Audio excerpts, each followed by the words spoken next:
Itu dia tadi beberapa saja sedikit saja mengenai persoalan ekonomi yang dihadapi oleh Indonesia di tahun ini. Memang sangat berat dan buat kita juga masyarakatnya pasti berasa. Dan kalau memang ini terus terjadi maka biasanya ancamannya itu sangat besar, yaitu misalnya industri jatuh dan kemudian PHK juga sudah di depan mata. Mungkin Anda juga sudah mendengar nih beberapa industri sudah mulai melakukan PHK. Nah, bagi kita kan kadang-kadang merasa takut.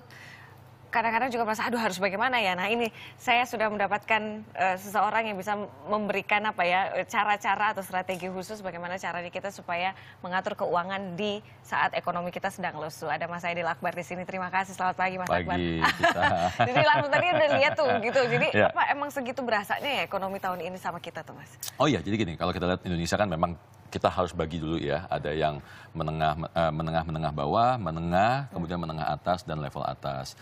Dan kayaknya memang tahun ini cukup berasa di semua level kecuali yang paling atas sekali ya, tidak terlalu berdampak. Memang kalau kita lihat dari rentetan dari akhir tahun lalu ya, pada saat kemudian BBM naik turun, penurunan ketidakpastian, kemudian diikuti juga dengan listrik, diikuti juga dengan yang lain-lain. Nah, itu yang kemudian menyebabkan daya beli masyarakat otomatis anjlok.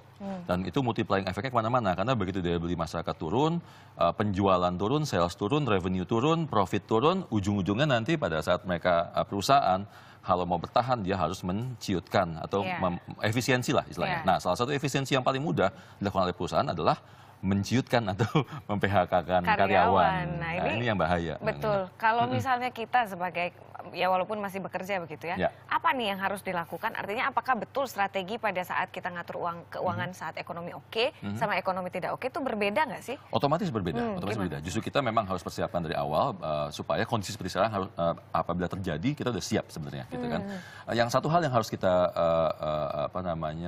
ingat bahwa yang namanya PHK itu bisa terjadi ke siapapun, gitu ya, ke siapapun. Bahkan sekarang yang konon katanya dulu PNS aman gitu ya, sekarang pun juga PNS dinilai ada kinerjanya, meskipun mungkin tidak PHK tapi mereka bisa dirotasi dan lain sebagainya, sehingga bisa menyebabkan kinerjanya tidak terlalu baik. Nah, itulah sebabnya kita harus sadar. Nah, ada beberapa hal yang kita bisa persiapkan. Jadi PHK berarti pemutusan hubungan kerja, kita tidak punya penghasilan. Nah, nanti hubungannya kemana? Bagaimana cara kita survive pada saat in between, misalnya nggak punya penghasilan nih, otomatis kita akan cari kerja berikutnya kan. Nah, mencari kerja berikutnya juga belum tentu semudah yang kita pikirkan, karena banyak perusahaan memang sedang penciutan juga. Jadi pada saat kita maju atau mencari tempat pekerjaan berikutnya, kita harus berkompetisi juga dengan orang lain. Nah, berapa lama nih kita akan bertahan tanpa kerja? Nanti hubungannya dengan apa? Hubungannya dengan emergency fund. Itu salah satu fungsi emergency fund yang selama ini kita dengar oleh Vanessa Fender kan. Dana darurat selama ini buat apa sih? Oh, buat ini tuh. Ini salah satunya.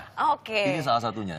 Kita selama ini nggak pernah bicara PHK, karena biasa orang bicara emergency fund itu dana darurat untuk misalnya kalau sakit, kalau kecelakaan. Tapi salah satu kebutuhan penting dana darurat adalah untuk PHK ini tadi, gitu ya. Karena kita nggak pernah tahu apa yang akan terjadi. Nah, kalau selama ini banyak dari pemirsa yang mungkin belum terpenuhi emergency fund-nya gitu ya. Selama ini misalnya targetnya harus 6 bulan, sekarang baru punya 3 bulan gitu kan. Sebaiknya dari sekarang sudah mulai dipenuhi. Ya, jadi di fulfill. Kalau sudah punya investasi, tahan dulu investasinya, penuhi dulu emergency fund-nya.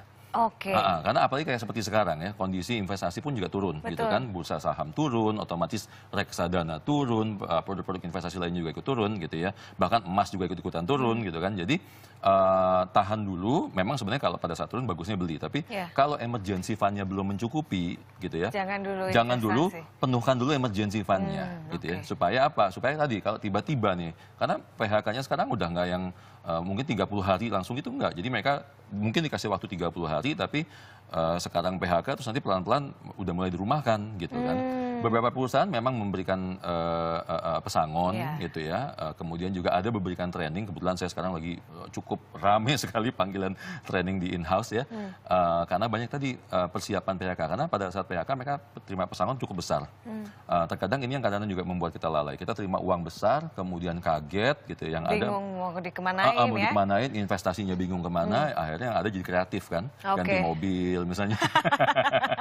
Kreatif dan tidak produktif. Tidak produktif, uangnya malah habis. Malah gitu habis. kan. Tapi berarti salah satu yang paling penting dari poin ini adalah inilah salah satu yang bikin kita supaya emergency fund tuh harus full 6 bulan ya. Nah, minimum. Jadi gini, emergency fund itu kan ada aturannya ya. Jadi kalau buat mereka yang masih single, belum punya tanggungan, biasanya minimum 3 bulan. Oke. Nah, kalau sekarang kalau bisa 3 sampai 6 bulan dinaikin jadi 2 kali lipat. Terus untuk yang sudah punya tanggungan sampai dengan 2 orang, minimum 6 bulan.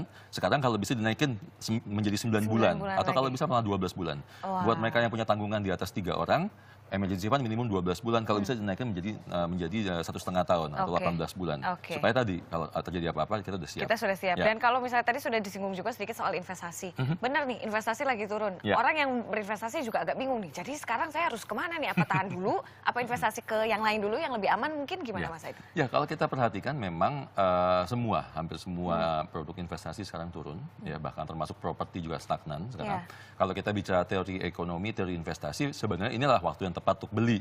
Gitu kan. Permasalahannya adalah di saat investasinya turun, ekonominya juga lagi mandek, kita juga punya resiko PHK nih. Itulah sebabnya kenapa di luar dari investasi jangka panjang yang kita masih bisa cicil rutin setiap bulan, kalau ada uang besar saat ini saya sarankan lebih baik tahan dulu. Gitu, karena kondisinya masih menunggu nih, semua masih wait and see gitu ya.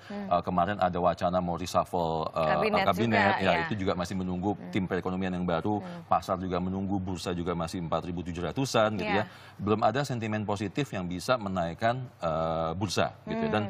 Dan ini nggak hanya di Indonesia, global juga seperti itu gitu ya. Amerika juga masih menunggu dan lain sebagainya. So, jadi kalau saya bilang saat ini sarannya adalah cash is the king. Jadi pegang cash dulu, ya, banyak-banyak kumpulin dana tunai. Pada saat nanti sudah jelas akan ke arah mana marketnya, baru di situ masuk. Kalau misalnya kan ada yang bilang nih investasi yang aman sebenarnya emas karena dia nggak terganggu karena dia supply and demand aja kan, tidak terganggu politik, situasi ekonomi. Gimana tuh kalau menurut Mas Akbar? Tidak terganggu politik atau ekonomi di lokal, tapi internasional kan dia terganggu. Dia terganggu dengan politiknya Amerika karena kan harga emas akan banyak tergantung juga dengan kondisi di sana gitu ya, karena dia berbanding terbalik dengan dengan nilai tukar dolar. Jadi sama saja sih sebenarnya. Tapi memang secara volatilitas naik turunnya emas cenderung lebih stabil misalnya dibandingkan kalau instrumen lain seperti saham atau obligasi. Saya tambahkan lagi tadi, satu kan emergency fund ya. Kedua yang juga kita harus perhatikan sekarang adalah menambah cadangan untuk asuransi. Nah ini penting. Karena gini, pada saat kita PHK, yang berhenti tidak hanya penghasilan kita, tapi penghasilan plus benefit-benefit lainnya. Ini yang banyak orang yang tidak paham gitu ya. Benefit lainnya adalah tadi asuransi kesehatan misalnya gitu ya. Asuransi jiwa kalau memang dapat dari perusahaan. Jadi sudah waktunya sekarang kita mengkaji ulang. Kalau kemarin asuransi kesehatannya kita full di cover dari perusahaan, sekarang sudah bolehlah mulai nambahin sedikit misalnya gitu ya. Jadi supaya kalau tiba-tiba harus berhenti misalnya mencari pekerjaan baru makan waktu 1 sampai 3 bulan, kita tercover dengan asuransi kalau jadi apa-apa. Oke, nah itu tadi soal, dan kalau misalnya soal pengeluaran nih sekarang, artinya ada pengeluaran yang harus kita rem nggak? Ya, otomatis gini, sekarang ini kan seperti saya katakan tadi, cash is the king. Jadi otomatis saya menyarankan untuk sampai akhir tahun ini jangan dulu membuat komitmen yang besar. Pembelian besar. Major purchasing ya. Jadi kalau misalnya kemarin Cita berniat beli Ferrari misalnya gitu ya, tolong ditahan dulu misalnya, atau mau beli penthouse di mana gitu, jadi tolong ditahan dulu. Kadang-kadang juga mau beli laptop juga harus tahan dulu sekarang karena mahal itu dolarnya lagi naik. Oke, Mas Aidil, terima kasih banyak atas tips singkatnya. Mudah-mudahan sekali lagi emergency fund pengeluaran harus ditekan. Cash is the king.